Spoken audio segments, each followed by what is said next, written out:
দর্শক, এই মুহূর্তে আছি নওগাঁ জেলার নিয়ামতপুর উপজেলার থানার পিছনে। এই যে দেখতে পাচ্ছেন অসংখ্য গাড়ি। এখানে ইজি বাইক থেকে শুরু করে অটো ভ্যান, অটো রিক্সা এবং বিভিন্ন ধরনের যানবাহনে ভর্তি হয়েছে।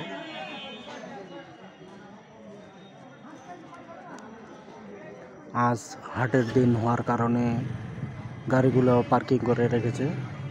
মোবাইলের মুঠোফোনের মাধ্যমে আপনাদের দেখানোর চেষ্টা করছি। আর আজ হাটবার, বৃহস্পতিবার এবং সোমবার দিন হাট বসে। আজকে সোমবারের দিন হাটের দিন, তাই এখানে বিভিন্ন ধরনের গাড়ি পার্কিং করে রাখা হয়েছে। তবে এই গাড়ি পার্কিংয়ের জন্য ভাড়ার ব্যবস্থা হয়নি বা গ্যারেজ নেই। মানুষজন নিজ দায়িত্বে এখানে গাড়িগুলো রেখেছে বাজার করার জন্য। ভিডিওটাকে কোথা থেকে দেখতেছেন অবশ্যই কমেন্টে জানাবেন। ধন্যবাদ সবাইকে।